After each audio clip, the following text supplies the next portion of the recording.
Blaf, bonjour, Africains, Africaines, Afrodescendants, Afrodescendantes. Je vous salue. Maîtrisons nos dépenses. C'est important qu'on y pense parce que quand vous regardez, par exemple, moi, enfin, j'en ai déjà parlé hein, à la Martinique, mais vous savez que vous regardez les véhicules qui roulent, vous savez, il y a pratiquement, en toute franchise, de ce que moi je vois, hein, mais il y a pratiquement 80% des véhicules qui sont récents, hein, littéralement. C'est extraordinaire. Les gens achètent des véhicules que, vous savez, que j'ai pratiquement pas vu ailleurs. Hein. Des 4x4, des ci et des ça. Mais quand vous regardez les véhicules, vous voyez qu'ils sont quand même extrêmement récents.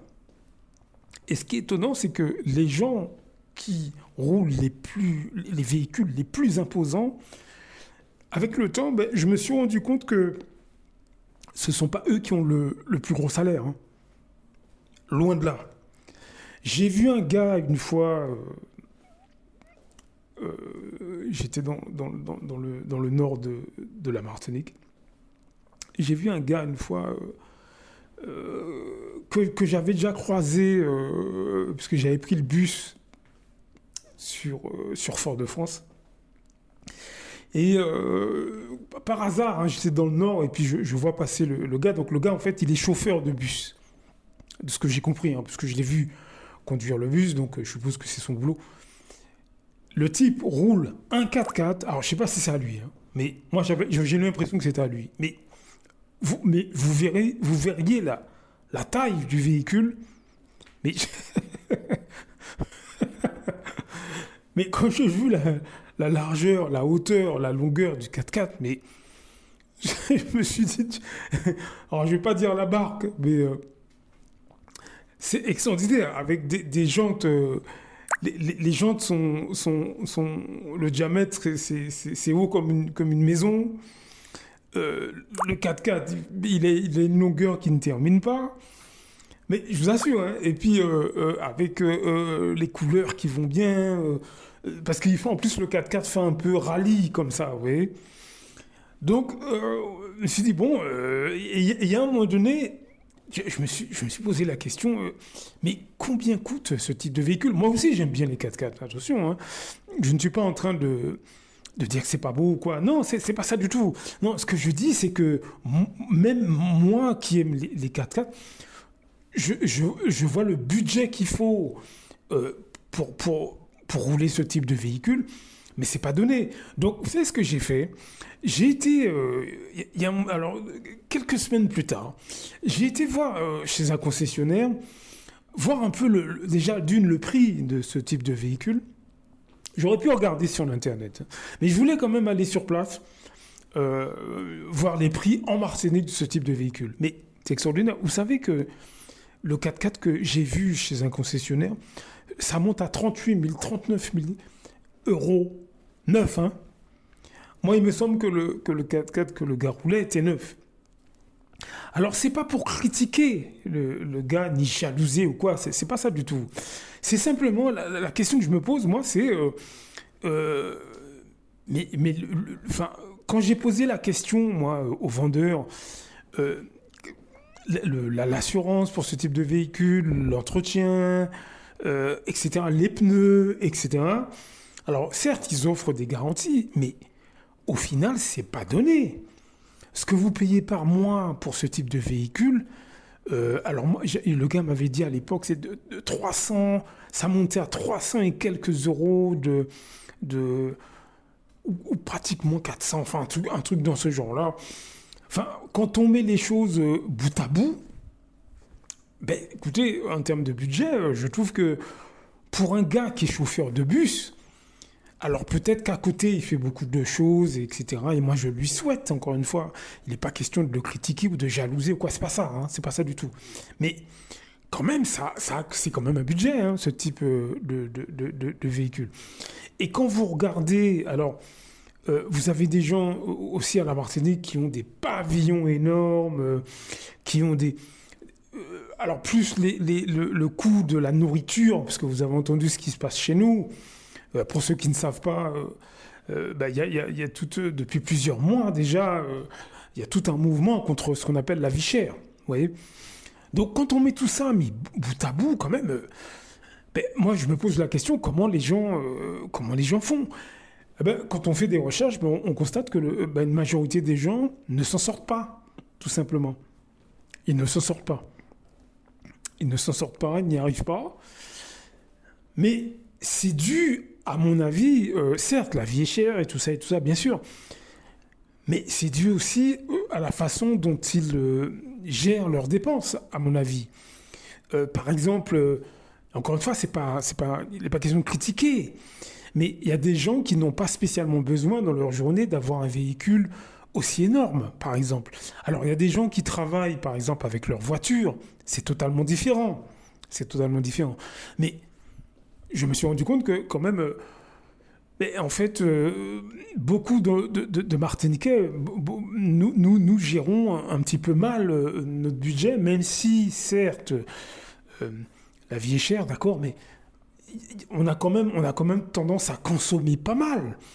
Je parlais avec une femme qui travaillait dans une agence de voyage.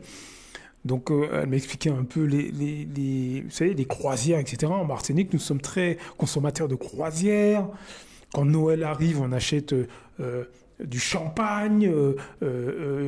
Où est-ce qu'on va, d'après vous, dans les magasins tenus par des béquets? Est-ce que vous voyez le truc?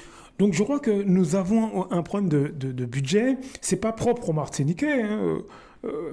Au sein de la communauté, dans nos pays d'origine, etc., on a des problèmes de budget, on court acheter beaucoup la voiture, on veut des signes extérieurs de richesse, etc. Alors que nous sommes complètement manipulés par tous ces gens qui nous vendent ces objets et également la nourriture. Parce qu'il y a eu les fêtes dernièrement, donc écoutez, les gens achètent ci, achètent ça, achètent ci, achètent ça. Et ce qui est étonnant, ce sont les stratégies que ces grandes surfaces utilisent pour nous faire dépenser. Je vais vous diriger vers un documentaire qui est assez intéressant. Ça s'appelle Comment les supermarchés ont conquis le monde. C'est sur la chaîne Get Factual. Get Factual. Voilà. Donc, allez voir ce documentaire. Je vous mets un petit extrait, on en parle juste après. C'était un dispositif à roulettes dans le magasin, incitant les clients à prendre plus d'articles. Le problème nécessitait une avancée innovante qui transformerait à jamais notre monde. C'est l'entrepreneur Sylvan Goldman qui imagina et créa un panier sur roulettes. En 1937, le tout premier caddie au monde fit son apparition. Ce qui paraît évident aujourd'hui était en fait une idée de génie du point de vue du vendeur. Désormais, au lieu de transporter des sacs lourds qui leur rappelaient la quantité d'articles qu'ils étaient en train d'acheter, les gens pouvaient les placer dans ce caddie qu'ils poussaient sans effort. C'était peut-être une idée de génie, mais étonnamment, le public américain n'a pas immédiatement adopté l'invention de Goldman. Vous allez bien. C'est pas la forme. Ah, zut. Mais regardez-moi ça, c'est nouveau. Ça semble plutôt pratique. Pensez. Vos clients vont aimer. Je sais pas, on verra bien. Je suis sûr que ça va marcher. On aurait pu croire que cela aurait été un succès instantané, mais du point de vue psychologique, nous ne sommes pas toujours réceptifs aux nouveautés. Nous préférons ce que nous connaissons déjà et nous ne voulons pas avoir l'air ridicule. Si vous y réfléchissez, un caddie ressemble un peu à une poussette. Et n'oubliez pas, nous sommes dans les années 30, donc ce sont des sociétés très patriarcales et très masculines. Les hommes qui arrivent au magasin doivent se dire « Je ne vais pas faire mes courses » en poussant quelque chose qui ressemble à une poussette. Et les femmes se disent « Ça ne me dérange pas d'en pousser une quand j'ai mon bébé, mais je ne vais pas me promener avec mes courses dans un caddie. » Donc même devant cette grande invention, il y avait une vraie résistance. Cette fois-ci, pas besoin d'une catastrophe financière pour changer la manière dont les gens font leurs courses. Car M. Goldman connaissait une chose ou deux sur la psychologie humaine et comment faire évoluer l'opinion publique.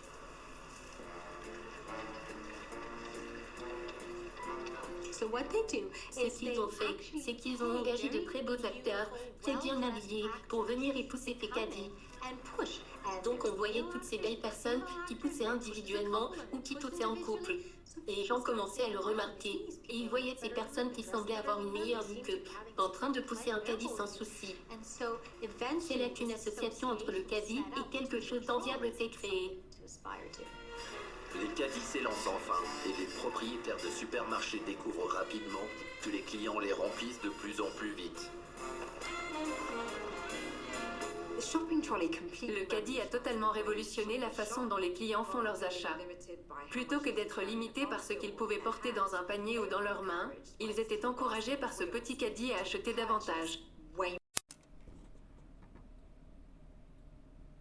Clients concentrés. Le temps est l'ennemi du supermarché, et 40 est le nombre magique. Nous savons qu'une fois que vous êtes dans le magasin, le comportement d'achat change après environ 40 minutes. Si on parvient à vous y retenir, vous passez d'un acheteur ciblé qui se dit que j'ai besoin d'acheter 3 pommes de terre et 4 oranges à un acheteur qui flâne et qui va acheter selon ses envies. Les concepteurs de magasins font ce qu'ils peuvent pour distraire l'homme concentré. Les supermarchés font en sorte d'agencer leurs produits de manière que le client doive traverser chaque rayon pour trouver ce qu'il cherche. C'est très astucieux.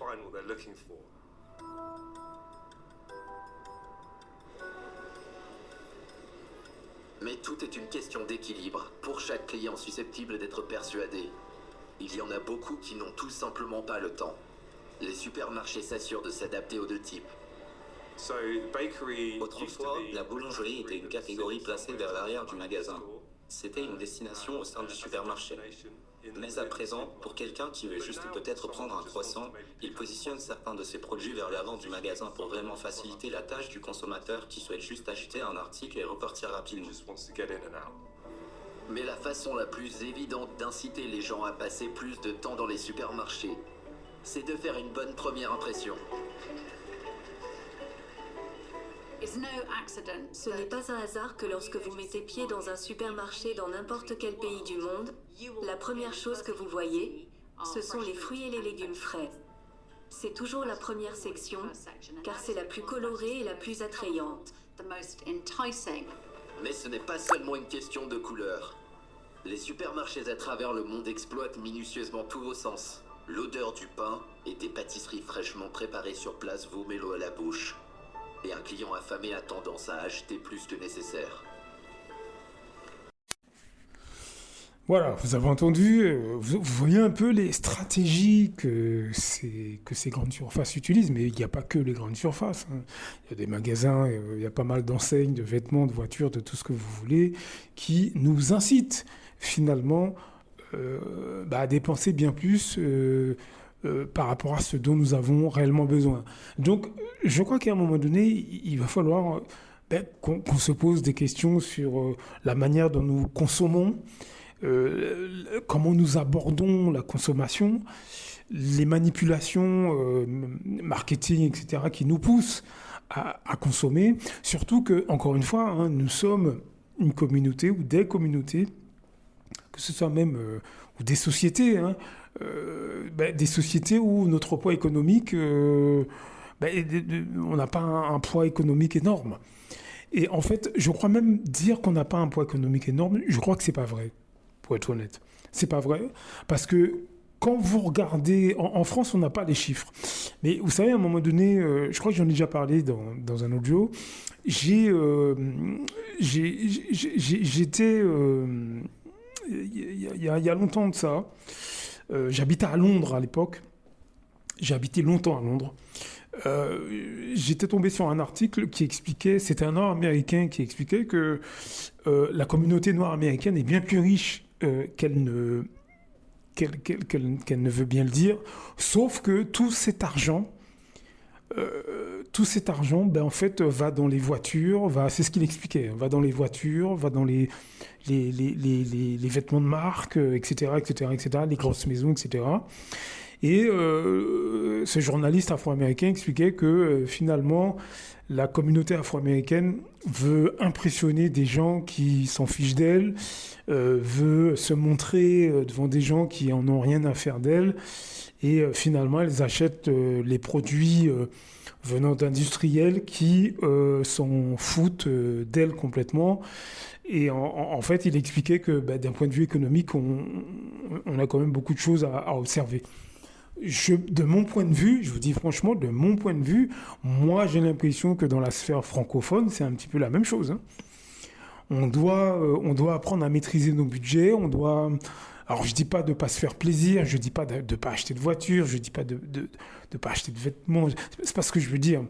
Mais on n'est pas obligé d'avoir le dernier téléphone, le téléphone dernier cri. On n'est pas obligé d'avoir le super ordi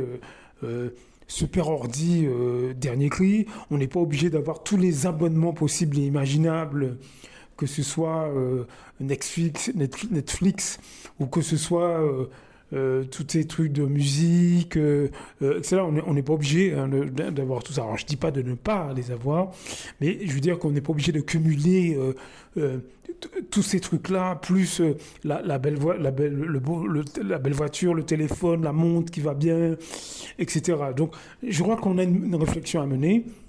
Quitte à faire une formation, il y a des formations en ligne sur la gestion de son budget. Hein. Ça peut être une très bonne chose. Donc voilà, c'est suite à ce documentaire que j'ai vu, que je vous invite à voir. Je crois que c'est extrêmement intéressant, vraiment intéressant. Allez le voir, ce documentaire. Blaf, à très bientôt.